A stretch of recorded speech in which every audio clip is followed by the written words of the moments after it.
in the magnificent Valley of Dragons, where the skies blazed with fiery trails, lived a little dragon named Draco.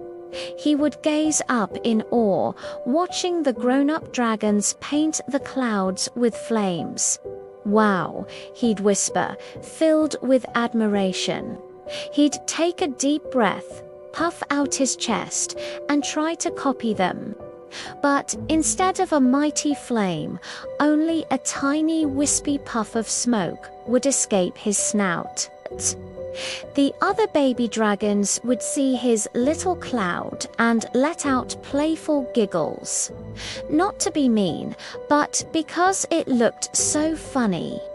Determined to be just like the others, Draco began his training. He munched on the spiciest volcano peppers until his eyes watered. He practiced blowing at tiny candle flames, hoping to ignite a spark of his own. He stood in front of a shiny river stone, puffing and huffing until his cheeks ached. He tried everything he could think of, but each attempt ended the same way, with more and more smoke, but never any fire. He'd look at his reflection, his little face a mask of disappointment. The hope in his heart began to flicker and fade. One lonely night, Draco sat by himself on a high cliff overlooking the valley. Below, the other dragons danced in the moonlight, their flames glowing like brilliant stars. A sad thought crept into his mind. "Maybe I'll never breathe fire." A soft, cool wind whispered through the rocks as he sighed, curling up into a small, sad ball. Just as he was about to fall asleep, he heard a faint, tiny sound. It was a cry for help. Curious and a little worried, Draco followed the sound to a dark, spooky cave. Peeking inside, he saw a baby bird fallen from its nest, shivering in the cold darkness. The poor thing was trapped and terrified. Draco knew he had to do something.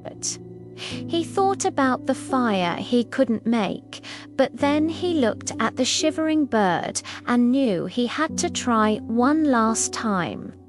He took the deepest breath he had ever taken, closed his eyes, and pushed with all his might.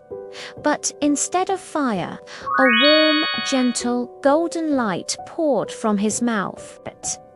The beautiful glow filled the entire cave, chasing away the shadows and wrapping the baby bird in a blanket of warmth. The little bird stopped shivering and chirped a happy thank you, fluttering its wings and dancing around Draco's head. The commotion attracted the other dragons, who gathered at the cave's entrance, their eyes wide with wonder. They weren't looking at a failed attempt to breathe fire.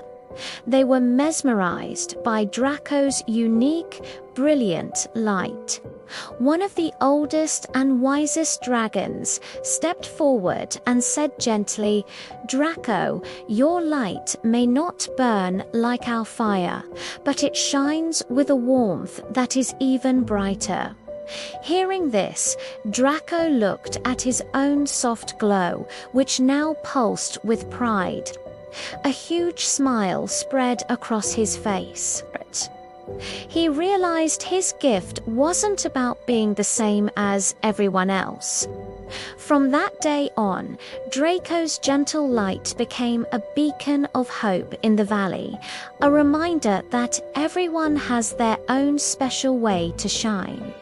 So remember, always believe in yourself. Your light is more than enough. Thanks for watching. Don't forget to like and subscribe for more stories.